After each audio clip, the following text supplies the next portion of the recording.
Gênesis 50, 15 a 21. Vendo os irmãos de José que seu pai havia morrido, disseram: e se José tiver rancor contra nós e resolver retribuir todo o mal que lhe causamos?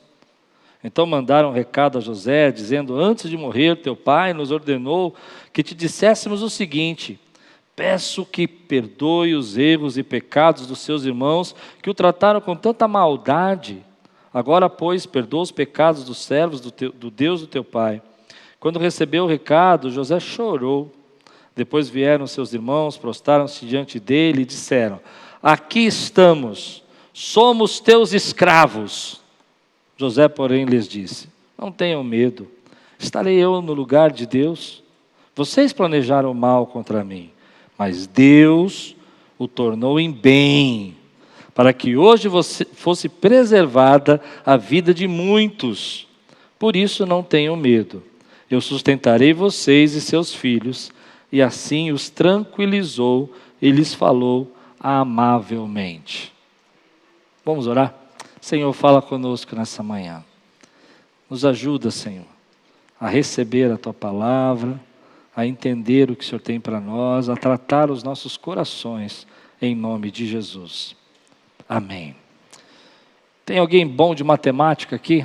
Quero começar fazendo conta. Jacó estava morto. Houve um cortejo maravilhoso, levaram ele para ser enterrado no cemitério do seu pai, do seu avô, Abraão. José levou uma comitiva linda, enorme, o faraó mandou acompanhá-los, os irmãos foram, e quando chegaram a determinado lugar, a comitiva parou e os seus irmãos entraram naquela região de Macpela para poder fazer a sepultura de Jacó, e José foi o líder de tudo isso. E agora eles voltaram e os seus irmãos tiveram uma dúvida na sua mente. E aí você começa a fazer contas, você começa a tentar pensar nas datas. Quando Jacó chegou ao Egito, ele tinha 130 anos e ele viveu mais 17 anos no Egito, 17 anos. Quando José foi vendido, ele tinha mais ou menos a idade de 17 anos e viveu 22 anos no Egito. 17 mais 22, 39. 39 anos, quando os irmãos chegam, reconhecem a José, tem toda aquela situação, eu sou José, lembra? 39 anos de idade, José tem. Agora se passaram mais 17 anos que Jacó viveu lá e faleceu. Então agora 39 com 17, você faz a conta, eu quero ver quem vai ganhar um bombom hoje aqui no clube. 56, né? 56 anos. José agora tem 56 anos e acabou de enterrar o seu pai. Ele vai viver mais 54 anos, eu vou pregar à noite sobre isso. 54 anos, vai morrer com 110 anos. Mas nesse momento que o pai está enterrado, seus irmãos se levantam, depois de 17 anos que estão juntos, depois de todo esse tempo, desde que ele foi vendido, até ele ter os 22 anos do Egito, mais os 17 com seu pai, e começam a pensar assim: e se José agora resolver vingar-se? Aos 56 anos de idade. E se agora ele não esqueceu e ele estava só esperando o papai morrer para pegar todos nós e vingar-se do que nós fizemos? E a dúvida começou a crescer no coração deles. E o tema de hoje é esse: pare de sofrer por algo que você já foi perdoado. Amém. Levante sua mão e diga assim: pare de sofrer por algo que você já foi perdoado. Às vezes nós não percebemos, mas nós carregamos esse tipo de culpa na nossa vida. Às vezes nós carregamos tão internamente que nós não nos permitimos avançar, crescer, ir além, porque alguma coisa aconteceu na nossa vida. Um problema, um erro, uma falha, uma separação, um divórcio. E nós começamos a dizer: não podemos viver, não podemos avançar, não podemos crescer.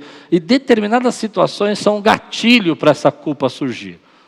O gatilho, elas explodem na nossa mente, elas fazem a gente entender que, olha, isso agora vai chegar a hora. Não é possível que eu tenha sido perdoado. Não é possível que José não vai me cobrar essa dívida. Agora que meu pai morreu, ele vai cobrar essa dívida. E a culpa vai tomando o coração deles. A culpa é algo difícil de se livrar. É uma coisa complicada de você abandonar a culpa na sua mente. Às vezes você acha que você esqueceu. Às vezes você acha que ela foi embora. Mas determinadas situações você fala, tá vendo? Isso aconteceu por causa disso. Tá vendo? Eu estou sofrendo isso porque... Tá vendo? Essa gripe que eu peguei foi porque semana passada eu respondi o pastor Klaus e agora Deus está me castigando. E você começa a carregar esse tipo de culpa na sua vida. E os seus irmãos estão vivendo assim, com essa angústia no coração, essa tristeza no coração. E a mente culpada, a mente que é culpada, a mente que se sente culpada é ocupada. Difícil falar. A mente que se sente culpada fica ansiosa, fica temerosa, fica ocupada, e ela está cheia de si na nossa mente. E se as pessoas souberem, e se as pessoas entenderem, e se as pessoas compreenderem o que aconteceu, e se o meu chefe descobrir, e se, porque você se sente culpado. Agora, a Bíblia vai falar para nós que eles passaram todos esses anos, 17 anos, vivendo da bondade, da generosidade de José, do lugar que José preparou para eles, mas ainda eles não conseguiam se perdoar. José já tinha dito para eles que estava perdoado. Ele disse, olha, vocês me venderam, mas Deus me enviou. Deus me trouxe adiante de vocês. Eu não tenho mais nada com isso. E Ele os abençoou, e Ele supriu, e Ele os cuidou, mas ainda assim eles continuavam pensando, e se José se vingar? E eles foram ao extremo nisso, ao ponto de mandar um recado, dizer assim, olha, teu pai, eu não sei, eu pesquisei, ninguém me explicou isso, fui a fundo, mas não tem um texto na Bíblia que fala que Jacó falou isso. Então a gente não sabe se Jacó falou isso, ou se eles inventaram esse texto, entendeu? É uma coisa que está tão na cabeça deles que eles estão, olha, teu pai disse que era para você perdoar, ele morreu, e aí manda uma carta, e José chora tão profundamente, ele está tão triste com isso, porque depois de tanta generosidade, de tanta bondade, eles ainda pensam no passado, algo que aconteceu há tantos anos, com um homem de 56, e eles ainda vivendo um acidente, uma tristeza, algo ruim que eles fizeram há 17, quando José tinha 17 anos. E a palavra de Deus para nós hoje, nessa manhã, é isso. Nós precisamos, às vezes, olhar para a nossa vida e deixar Deus tirar essa culpa do nosso coração. Tirar esse sentimento, porque você não pode avançar com esse sentimento. Você não pode avançar se você se sente culpado por uma coisa que você fez quando era criança. E eu tenho uma experiência forte com isso, porque durante a minha infância, eu me sentia culpado pelo divórcio dos meus pais. Eu achava que meu pai tinha saído de casa porque eu era muito bagunceiro. Porque eu fazia muitas traquinagens. Então meu pai tinha saído de casa, não me aguentava. Não aguento, esse Klaus, eu vou embora. Essa era a minha ideia. E durante muitos anos eu carreguei essa culpa na minha vida. Talvez a gente não perceba, mas ela vai aparecendo. Mas aí vem a palavra de Deus e fala que Jesus nos perdoou de todos os nossos pecados. Que não há mais nenhuma condenação para aqueles que estão em Cristo Jesus. Vem a palavra de Deus e fala que Ele morreu naquela cruz, e que você não tem que pagar nada, que você não tem que fazer sacrifício nenhum, que você não tem que pagar promessa nenhuma, que você não tem que matar animal nenhum, que você não tem que fazer nenhum tipo de pacto, que você não tem que fazer nenhum tipo de sacrifício, porque Ele morreu naquela cruz por você, já foi pago. Mas aí a gente começa a criar uma religião para nós, onde nós temos que pagar. É difícil que eu vou entrar, preste atenção. Onde nós temos que fazer sacrifícios, onde nós temos que subir escada de joelho, onde nós temos que fazer loucuras financeiras para que Deus nos abençoe, para que Deus nos perdoe. E Deus está dizendo para mim e para você, filho, parece bom demais, mas é a verdade. Eu já te perdoei, não há mais nada. O meu sangue lavou você de todo o pecado. E nós vivemos às vezes como esses homens. Olha que interessante, há duas questões aqui na culpa. Quando a gente não entende a graça de Deus, que a graça do Senhor nos salvou, a graça do Senhor nos lavou, não há nada que eu possa fazer para ser perdoado, não há nada que eu possa fazer para ser tão bom assim, mas a graça de Deus naquela cruz me resgatou, me restaurou, e o plano da salvação é algo muito simples. Quem crê nele é salvo, quem entende que ele morreu pelos seus pecados, recebe o perdão dos pecados. Quem entrega a sua vida para ele, vive agora a vida dele, ou seja, é ele quem vive em você, e não é mais você quem vive, é Cristo quem vive em você.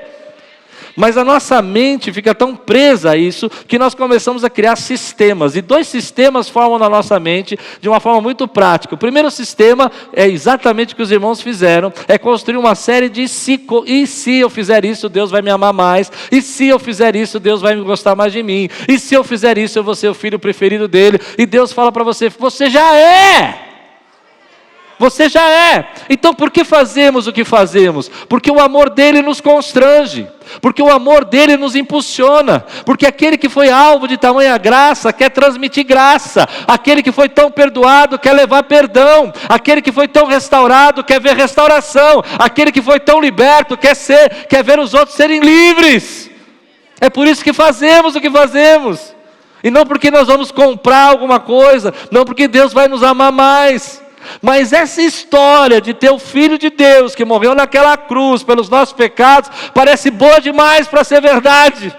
Não, eu tenho que fazer alguma coisa, deve ter uma reza que vai me ajudar, deve ter um papel que vai me conectar com Deus, deve ter uma fitinha que eu vou pôr, que essa fitinha vai fazer Deus me ver, e Deus fala, eu já te vejo, eu sei quem você é, eu morri naquela cruz por você.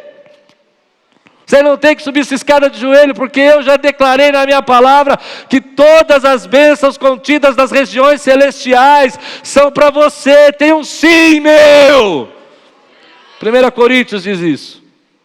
Quando a gente começa a enxergar isso, a gente começa a perceber que essa ligação, essa conexão entre a nossa mente, a culpa, a dificuldade de nos perdoar, a dificuldade de entender perdão, é algo que prejudica muito a nossa vida, porque quem se sente culpado, tanto religiosamente, quanto também na vida, vai tomar duas atitudes. A primeira delas é querer pagar o preço que já foi pago. Vou explicar. Eles vão dizer para o irmão, estamos aqui, somos teus escravos. Eles não vão dizer, nos aceita como escravo, podemos ser escravos. Eles vão dizer, somos teus escravos, porque a culpa fez eles escravos. Não, você não entendeu o que eu quis dizer. A culpa te faz escravo do teu sentimento, do remorso, da angústia, e você não consegue avançar. E o jeito de se tornar escravo é o jeito de você pensar que você vai poder pagar alguma coisa para resolver o problema. Então, às vezes, a gente quando faz alguma coisa errada para as pessoas, você já deve ter feito isso, aí você quer fazer um monte de presentinho, um monte de comida que ele gosta. Mas você não está fazendo de verdade, você está fazendo por culpa. Você está querendo retribuir o que você fez para ele. Se você falou mal da sua amiga, aí você está com uma série de pensamentos, consciência pesada, aí você chega, a amiga te trouxe bombom hoje. Ela fala, ela não sabe de nada. Ela fala, como você me ama. Não, aí você não pode falar, mas se você puder, você fala, não te amo não, é que eu estou culpado mesmo. Então eu estou tentando pagar o preço da minha culpa. Não fazemos isso? Sua esposa. Ela não? Tá bom. Então você. E você começa a criar sistemas, jeitos, às vezes com os nossos pais, às vezes com a nossa família. E esse sistema de querer pagar uma coisa que já foi paga, às vezes a gente não consegue. A gente tem que pedir perdão, eu entendo isso, a gente tem que se arrepender. Mas tem coisas que a gente quer pagar um preço a vida inteira por uma coisa que Deus já te perdoou. Já foi, já acabou. É um tempo novo na tua vida. Terminou ontem o teu passado. Hoje Deus está começando novos céus e nova terra na sua vida, meu irmão. Você crê nisso que eu estou pregando? E esse sistema de se sentir assim é um sistema que afeta a nossa religiosidade, a nossa fé, a nossa maneira de viver com Deus, porque a gente não sabe viver diferente. A gente só sabe viver assim. Então eu tenho que retribuir, eu tenho que fazer, e eu fico tentando fazer. Então você foi rejeitado por uma pessoa da sua família que você ama, e aí você começa a se sentir culpado, e você acha que essa rejeição é culpa sua. Posso ir fundo nisso ou não? Hoje o irmão falou para mim no primeiro culto, foi de cura. Eu não preparei nada para cura, mas eu quero que Deus te cure, amém? Então você começa a se sentir culpado por essa rejeição, e aí agora você tem que agradar todo mundo. E você criou para você mentalmente, escute, um sistema para pagar a culpa. Quem consegue entender a minha expressão aqui? Um sistema para pagar a culpa. Você criou um sistema para pagar a culpa, porque você se sente culpado pela rejeição do passado. Então você tem que ser bonzinho. Você tem que ser a pessoa perfeita. Mas você não paga culpa nenhuma, quem paga a culpa é Jesus. Não tem como você pagar essa culpa. Só Deus pode pagar essa culpa. A segunda coisa que eles vão fazer aqui no texto, que me chama a atenção, é que quando você ainda não entende que você já foi perdoado, você fica preso a coisas que já passaram na sua vida. E é por isso que José chora. A família dele está presa nesse trauma. Seus irmãos estão presos nesse trauma. Deus não chamou você para estar preso nesse trauma. Há coisas que você fez, que você errou, que eu fiz, que eu não gostaria de ter feito. Mas eu só tenho um caminho a seguir, em frente. E se eu consigo, se eu deixo essas pessoas morarem dentro de mim, porque quando você tem rancor e mágoa na sua vida, você está deixando as pessoas morarem dentro de você. Não é verdade? Eu não quero que uma pessoa que me feriu, me machucou, e é isso que José vai fazer, morando dentro do meu coração. Eu não quero que as pessoas que me rejeitarem, quando eu digo morando é que você só pensa nela, você só fala dela. Já viu gente assim? Não, porque a minha vida acabou quando eu encontrei aquela mulher. Não, a sua vida acabou quando você deixou ela morar dentro de você. Eita Deus! Eu estou afiadinho hoje, hein? Ô glória! Posso ouvir um amém? Porque você ficou preso naquela situação. Então você precisa abrir essa cadeia e deixá-la aí. Porque você não quer todo dia acordar de manhã e ter que pensar nela e falar nela e reclamar do que ela fez para você. Você quer viver o novo de Deus para a tua vida. Você não quer ficar todo dia tomando um pouquinho de veneno. A gente costuma dizer que quem tem rancor, quem tem mágoa, é como se tomasse um veneno para esperar que o outro morresse. Aí todo dia de manhã você toma um cálice do veneno e fala assim, espero que ela morra. Quem está morrendo é você. E Deus vem com a sua graça dizer para nós, ei filho, eu já lhe perdoei, eu já lhe dei graça, e não te chamei para viver assim. E é isso que José vai nos ensinar aqui. 3 princípios que ele dá aqui para nós, para a gente não viver assim. 3 princípios para a gente entender que tem um outro jeito, porque no sistema que a gente vive, aqui se faz, aqui se paga. No sistema que a gente vive, você bateu, você vai levar. Esse é o sistema do mundo, mas esse não é o sistema de Deus. Eu não levo desaforo para casa, esse é o sistema do mundo. O sistema de Jesus é bater na tua face, dá outra face. Pediu para você andar 1 milha, anda 2. Quer a tua capa, dá a tua túnica. Mas no sistema do mundo, que você vai vir tirar minha capa, você vai ver. Você vai ver. Não é assim? E Deus vai falar para nós, não, tem um jeito maior, tem um jeito superior para viver, tem um jeito elevado, tem um jeito que evoluiu. E você evoluiu porque o meu Espírito habita dentro de você.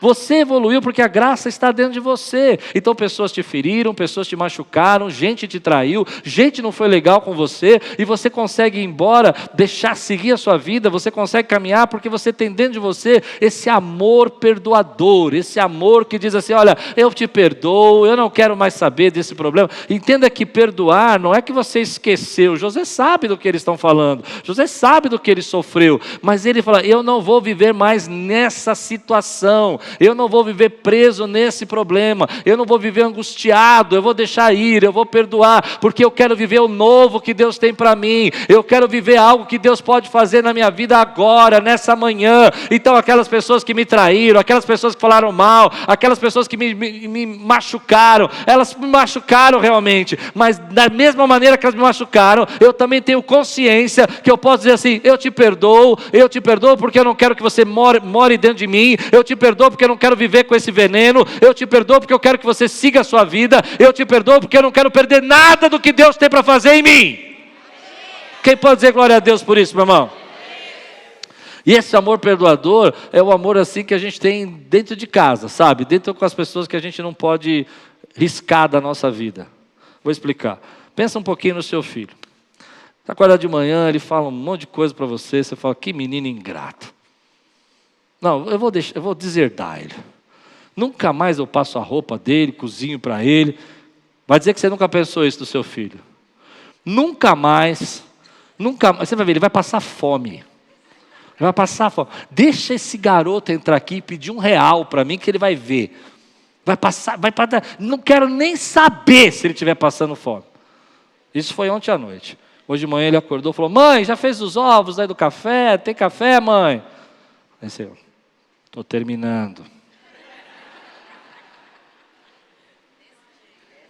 Não é desse jeito? É desse jeito. Eu me lembro, meu pai era um cara complicado. Era uma bênção e um cara complicado. E eu me lembro que meu pai falava muito com o telefone, quase todo dia comigo. Mas cada dia era uma roleta russa.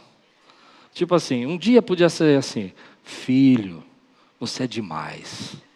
Você é maravilhoso. Deus te escolheu. No outro dia, por que você está me ligando? Você não para de ligar. E tinha alguns dias que ele falava tanta coisa. Eu tinha uma estratégia. A minha estratégia é o seguinte, quando eu ligava, eu falava, oi pai, tudo bem? Tudo bem. Eu falei, desculpe, foi engano, liguei errado. Funcionava. Aí ficava uns 2 dias sem ligar, por que você não me ligou mais? Não, eu te liguei, mas era engano, né? Não era você que estava aí, era outro cara, né?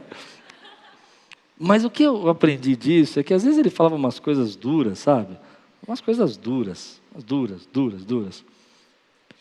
Eu me lembro uma vez que ele estava nesses dias, eu era pequeno, e eu era muito decidido. Com 10, 12 anos de idade, eu era muito decidido, era temperamental. E meu pai me tirou do carro dele. Não, ele tinha uma coisa que ele fazia. Se você irritasse ele no carro, você podia estar onde você estivesse. Andando aqui, por exemplo, você está no Jabaquara, sem dinheiro, com ele no carro. Ele abria a porta e falava, desce. E a gente tinha que descer do carro. Comigo ele nunca fez, porque 2 doidos se entendem, sabe como é, né? Então eu não fazia esse negócio comigo. Mas um dia ele fez, desce. Eu falei, não vou descer. Desce. Eu falei, se eu descer eu não entro mais, nunca mais. E aí ele me desceu. Me deu um tapão na cara. E eu olhei para ele e falei assim, você tira o braço de mim, porque eu só não te bato porque você é meu pai. E aí ele tirou o braço de mim. Fomos embora. Durante anos, eu guardei isso no meu coração. Quando eu fiz 14 anos de idade, meu pai me chamou para comer um dia no restaurante, só eu e ele. Ele disse, filho, eu percebo que a gente não tem amizade. Eu falei, eu não gosto de você. Eu nunca gostei de você. Você é chato, irritante, orgulhoso, vaidoso.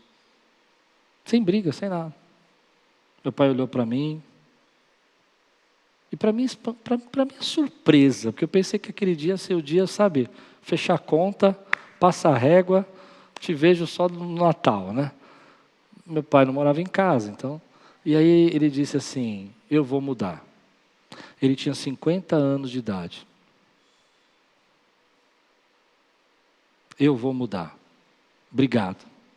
E ali nasceu uma amizade mais incrível que você pode imaginar. Mas só pôde nascer porque a gente estava disposto a perdoar. Eu estava disposto a exercer o tapa na minha cara, sem motivo nenhum, não fiz nada para receber aquele tapa. Desse dia não, eu aprontava, mas desse dia eu não fiz. Esse dia foi grato. Foi de graça. E aí a gente vai aprendendo uma lição com isso, querido, que quando Deus coloca esse amor perdoador na nossa vida, Ele vai trazendo restauração e cura. E você precisa viver. Você não é bobo quando você perdoa. Você não é fraco quando você fala, deixa para lá. Minha esposa falou isso, mas ela não estava bem. Eu não vou ligar. Isso não é sinal de fraqueza, isso é sinal de força. É sinal de graça de Deus na sua vida. Porque nenhum casamento dura se não tiver perdão.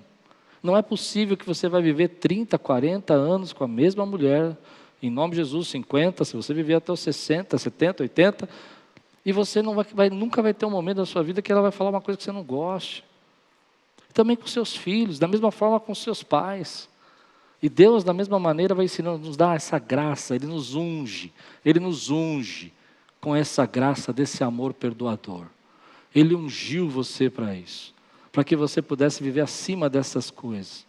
E aí, então, José vai dar duas dicas para nós, né? duas chaves. A primeira é essa, né? Por que eu posso viver acima desse rancor? Por que eu posso viver acima dessa culpa? Porque Deus me colocou esse amor perdoador. Eu posso seguir em frente quando eu escolho o caminho do amor. E eu falo, Deus, tá bom.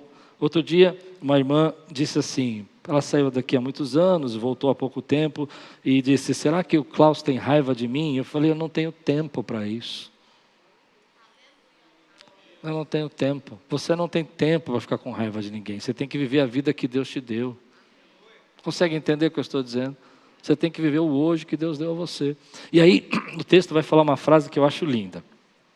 José, porém, lhes disse, versículo 19, não tenham medo, estaria eu no lugar de Deus? Agora você vai entender a mensagem. Quando a gente entende a graça de Deus, quando a gente entende como Deus nos perdoou, quando a gente entende nossas falhas e como Deus é amoroso conosco, a gente não pode se colocar no lugar de Deus. E a gente, quando quer vingança, a vingança, diz a Bíblia, pertence ao Senhor. E quando você quer vingança, você quer dar o troco, você quer fazer a pessoa sofrer, você está se colocando no lugar de Deus, é Deus quem vai julgar essa causa. Mas tem muitas formas que a gente se coloca no lugar de Deus hoje. E a gente não percebe. A gente está vivendo um tempo hoje que é muito simples a gente se colocar no lugar de Deus. A gente vai criando deuses da nossa imagem, do nosso pensamento, da nossa forma de pensar. Eu costumo dizer Deus customizado. Ele é feito da nosso molde, daquilo que a gente quer. A gente quer isso, então Deus também quer. A gente aceita isso, Deus também aceita. A gente quer que Deus nos dê vitória, então Deus também quer essa vitória para nós. A gente nem pergunta nada, mas a gente tem certeza. E a gente começa a tomar lugar de Deus na nossa vida. Há algumas situações que eu vejo a gente tomando lugar de Deus na nossa vida. A primeira é essa, quando a gente guarda rancor, mágoa, e quer vingança, e quer punição, e quer dar o troco. Isso é trabalho de Deus. Mas existem outros jeitos que eu acho interessante. Um deles é o controle. Controle é um jeito de estar no lugar de Deus. Você quer controlar a vida do seu filho, você quer controlar, eu não estou dizendo conduzir, guiar, mostrar o caminho. São coisas diferentes. Controlar é quando você vai fazer, já fiz um plano para você, você vai seguir essa estrada, e se você se desviar um pouquinho, não vai ter conversa. Mas a gente não tem controle sobre a vida de ninguém, é só Deus que tem controle. E como a gente vê isso, às vezes pessoas tomando o lugar de Deus na sua vida e tentando controlar as coisas, tentando controlar com quem você fala, como é que você faz as coisas. É incrível como a gente tem essas pessoas tomando o lugar de Deus dentro da igreja também. Dentro da igreja tem gente tomando o lugar de Deus. Deixa eu dizer, outro dia uma pessoa falou assim, muitos anos atrás, chegou uma jovem aqui de 15 anos. Hoje, para você ter uma ideia, ela é casada, tem 2 filhos, mora fora do país, é uma benção. Essa jovem chegou, eu tinha feito um culto numa empresa, e ela se converteu na empresa. E ela entrou na igreja, converteu na quarta-feira, e no domingo ela foi conhecer a igreja. E quando ela chegou aqui, ela veio como uma jovem do mundo, ela veio vestida como jovem do mundo, ela veio falando como jovem do mundo, porque ela não tinha conversão. E uma irmã da nossa igreja naquela época parou e disse assim, essa menina não pode estar aqui, essa menina não é de Deus, ela não tem nada de Deus, ela tem que ir embora. Eu falei, mas como que você sabe disso? Ela disse, não, essa menina aí, ela vai pegar os meninos da igreja e desviá-los. Eu falei, é mesmo? Deus te falou tudo isso? Falou, então deixa ela aí que a gente vai cuidar dela, vai discipular. E ela cresceu. Mas a vontade, essa menina cresceu, casou com o irmão aqui da nossa igreja, foi uma abençoadora da nossa igreja, abençoou muito a minha vida, a família dela me abençoou muito, o seu marido. Agora, olha que interessante, tudo isso Deus conduziu. A questão é que essa mulher queria ser o Espírito Santo, e a gente já tem o Espírito Santo. A gente não precisa dela. A gente precisa ser guiado pelo Espírito Santo.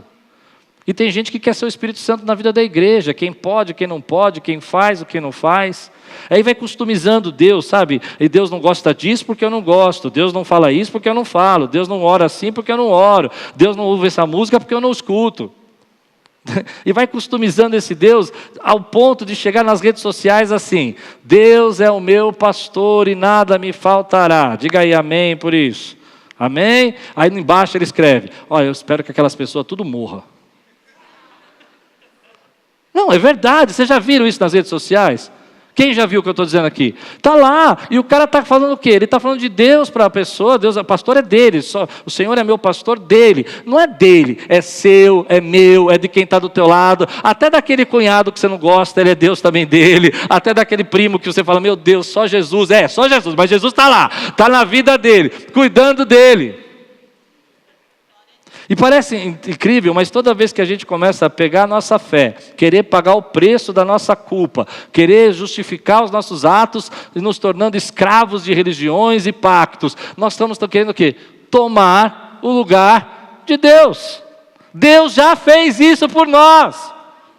Ele já morreu naquela cruz, eu não preciso tomar o lugar dele, o lugar é dele, só ele podia fazer isso, não tinha como eu fazer. Agora, nas situações pequenas da nossa vida, eu percebo que a nossa fé hoje tem sido muito atacada, porque nós temos tido atitudes que estão tentando tomar o lugar de Deus. Quer ver uma coisa que eu vejo muito acontecer? Que a gente precisa tomar um pouco mais de cuidado. Eu creio que Deus fala. Quantos aqui creem que Deus fala? Mas é um tal de Deus falou, irmão, que eu imagino que Deus não para. Eu acho que eu estou em crise de fé.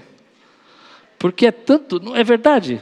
É tanto Deus falou, e falou coisas que é contra a palavra, falou coisas que é contra a Bíblia, falou coisa que é contra o princípio moral. É incrível. Só que quando a pessoa chega para você e fala assim, Deus falou, acabou o assunto. O que você vai falar? Se Deus falou, quem sou eu para não falar? Ou eu estou dizendo que Deus não falou, ou Deus não. Se é para você que Deus não falou, você vai falar que eu não tenho fé, que eu não acredito na revelação de Deus para você. E o que eu vou discutir?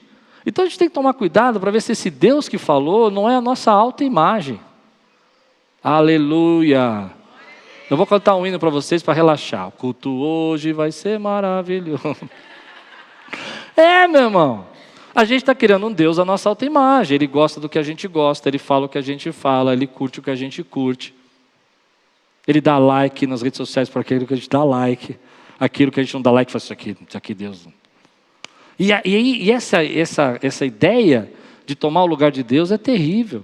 E é isso que você vê o princípio de José. Que coisa linda, José, né? José é um camarada que Davi, eu vou pregar um pouco sobre isso à noite, mas Davi adulterou, Jeremias reclamou, Abraão mentiu, Moisés bateu na rocha, Pedro negou, não é? E José? Não tem nada de José. A Bíblia não esconde nada. A Bíblia não escondeu os pecados de ninguém. Estão todos lá na palavra. Todos os pecados dos homens de Deus estão lá na palavra. O que fizeram? E José não tem nada. Ele não é um profeta. Ele não é um grande, poderoso libertador como Moisés ou como Josué. Mas sabe o que ele tem?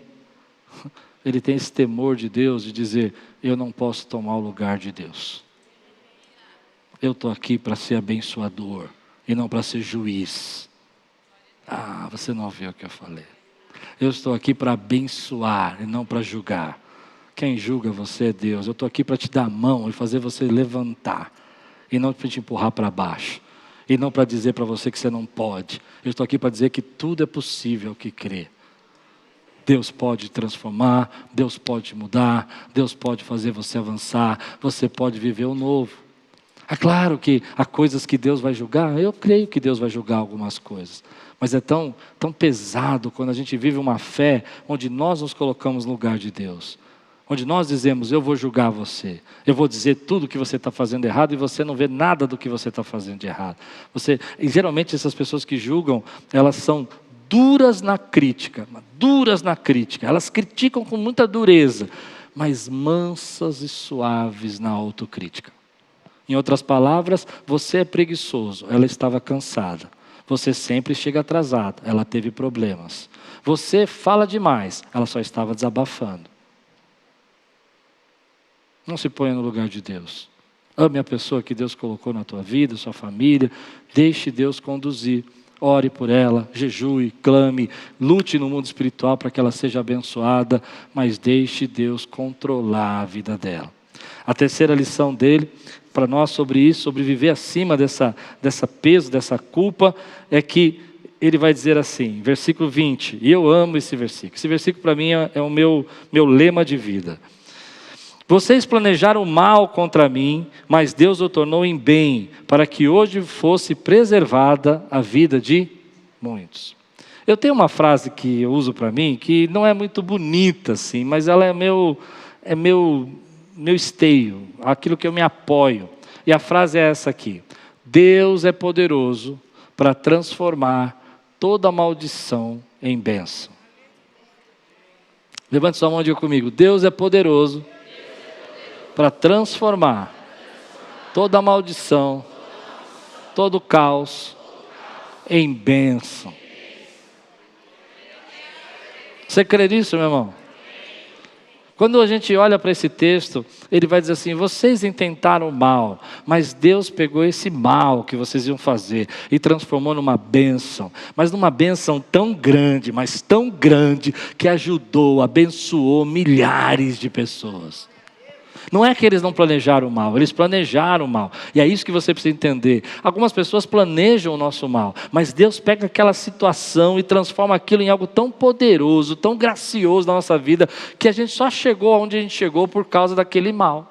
Não é que Deus queria, mas Deus permitiu. E você fica preso, porque você não consegue enxergar o que Deus vai criar de tudo isso, o que Deus vai fazer de tudo isso, como Deus vai operar em tudo isso, como Deus vai abençoar de tudo isso. Eu me lembro que essa mesma irmã que queria ser o Espírito Santo aqui, o pastor Anderson estava começando a pregar, era seminarista, né? E aí ele chegou para mim e falou assim, eu tinha deixado ele pegar num culto de quinta-feira, estava fazendo seminário, ela disse: como você é louco de deixar aí um garoto desse pregar, ele não sabe nada da Bíblia. Me destruiu. E eu disse para ela: nós já temos o Espírito Santo. Mas quando a gente olha para esse sentimento que às vezes as pessoas têm, e a gente não percebe que às vezes uma situação complicada vai se tornar uma grande bênção na nossa vida, essa mesma irmã, ela começou a dizer assim para algumas pessoas que eu ia morrer aqui na igreja. O pastor Cláudio vai morrer, ele vai morrer. E tinha irmãs que chegavam perto de mim, eu não sabia porquê, e eu falava: Pai do Senhor, meu culto fúnebre estava preparado. Já tinha até pregador, né, cantor, estava preparado o meu culto fúnebre. E ela colocou na cabeça de um grupo pequeno aqui da igreja que eu ia morrer. E é interessante nisso, porque eu falava: Deus, que coisa, eu tratei tão bem essa família, eu cuidei tanto deles, como é que eles podem pagar o que eu fiz com mal? E Deus falava na palavra para mim que Deus detesta aquele que paga o bem que lhe é feito com o mal. Mas isso é um problema de Deus. Deus pegou essa situação que essa irmã causou aqui na igreja e ela trouxe uma unção para a nossa igreja, de amor, de unidade, que explode até hoje aqui dentro. Foi uma explosão de unidade, de amor, de graça, que começou numa situação que a gente não entende. Ela tentou o mal contra mim, mas Deus estava fazendo algo. Ela começou a profetizar que o marido dela ia ser o pastor da igreja, que eu ia morrer, e uma loucura total, e ia nas pessoas novas, recém-batizadas da igreja, e Deus pegou tudo aquilo e falou assim: filho, eu vou mostrar para você algo tremendo. Eu vou ensinar para você algo que você nunca viu na sua vida. Você vai viver experiências. E eu me lembro de uma frase que a minha esposa falou, quando essas pessoas saíram da igreja. Elas saíram e a gente ficou triste, porque foi um momento assim que a gente não entendeu nada, não entendia nada. O que nós fizemos? Qual foi o problema? E Deus, minha esposa disse: o céu abriu. O céu abriu. Isso é muito forte para mim, porque às vezes você não consegue enxergar que algumas situações que você está lamentando, Deus já transformou em bênção para a tua vida, e você continua reclamando. Você continua chorando a perda, a separação, o divórcio, a distância. E Deus já começou a operar milagres ali nessa área, já começou a fazer coisas tremendas na sua vida. Milagres estão acontecendo, porque Ele é poderoso para transformar toda desgraça em bênção. Ele é poderoso, meu irmão, para fazer com que você pegue essa situação e não fique presa nela, não carregue ela para sempre. E possa dizer: Deus, eu não sei o que o Senhor vai fazer com tudo isso, mas vai ser power, vai ser tremendo, vai ser poderoso o que o Senhor vai fazer conosco, vai ser maravilhoso. E aí eu entendi isso na minha vida. Lembra que eu contei do meu pai, com uns 15 anos de idade? Se meu pai não tivesse saído de casa, não tivesse separado, eu vou dizer uma coisa, ia ter algum problema sério naquela família, ia ter briga, ia ter não sei o que, ia ter luta. Eu vivi crescendo com meu pai, brigando com meu irmão, com minha irmã, e briga dentro de casa, e ele sai da minha casa. Eu não entendo porque ele sai, eu sofro demais, mas Deus pega aquela situação e transforma em bênção para a minha vida. Meu pai volta não mais como meu pai, mas agora como um amigo, e a gente vai se desenvolvendo, vai crescendo. Eu chamo a atenção dele, ele chama a minha atenção, até ele partir. Dos 15 até ele partir, eu tinha 15 aos meus 40 anos.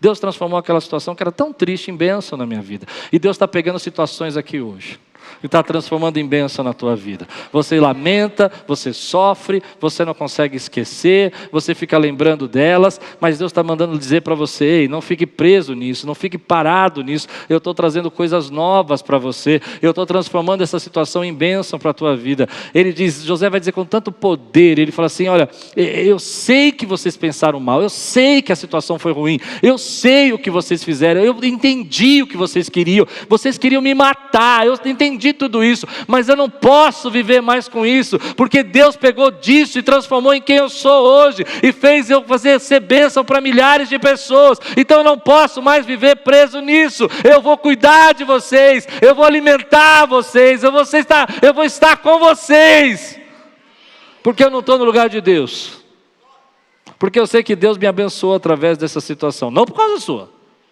Por você eu tinha morrido, ou seja, ele é consciente, mas Deus usou isso para me abençoar, e eu posso seguir, porque eu recebi de Deus esse amor perdoador, que agora eu quero levar. Que situação, que história linda, que experiência de vida. Há uma lição aqui para nós, para a gente terminar. Crescer na fé, crescer na comunhão com Deus, é evoluir um pouco nas nossas atitudes. Essa história de cristão rancoroso, cristão vingativo, cristão que dá o troco, cristão que não leva desaforo para casa, não serve mais para você, não faz parte. Tem coisas que não cabem mais na gente.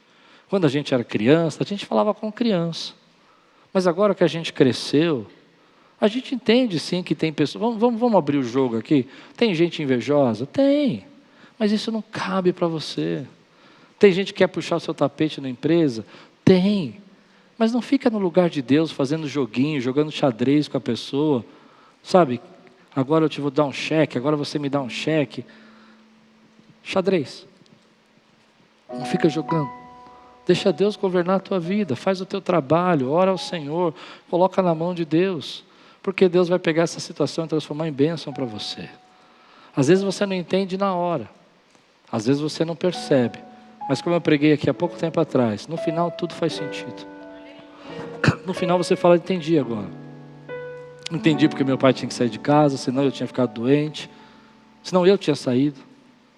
Entendi porque eu precisava viver o que eu vivi. Mas a boa mão do Senhor esteve comigo em todos os momentos da minha vida. E eu não sei como, eu não sei de que forma, porque Deus é muito mais criativo do que todos nós, para pegar uma situação de caos e transformar em bênção.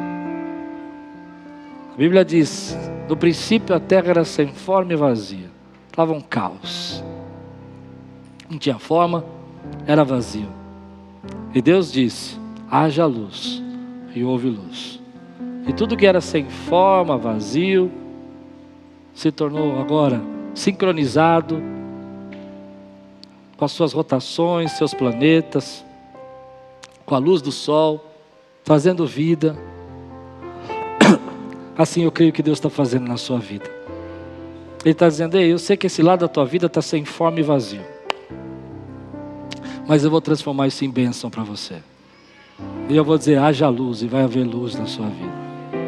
Eu sei que essa situação você não entende, não aceita, não é justo, não é mesmo. Mas nunca se tratou de justiça. Eu sei que eu vou falar uma coisa: as situações da nossa vida que não vão ser justas, mas nunca se tratou de justiça. Se trata de propósito. Você precisa entender o que eu disse. Foi justo o que fizeram com José? Não foi justo. Mas não se tratava de justiça, se tratava de propósito.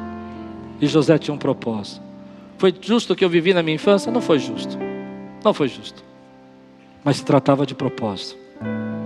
Porque Deus pegou isso, que era sem forma e vazio, que era um caos, que era uma bagunça, desordenado, e colocou em ordem. E disse: eu vou usar isso para abençoar você, em nome de Jesus. Você recebe essa palavra hoje na sua vida? Quem quer orar comigo hoje, fica de pé no seu lugar. Quero orar com você, quero declarar essa palavra.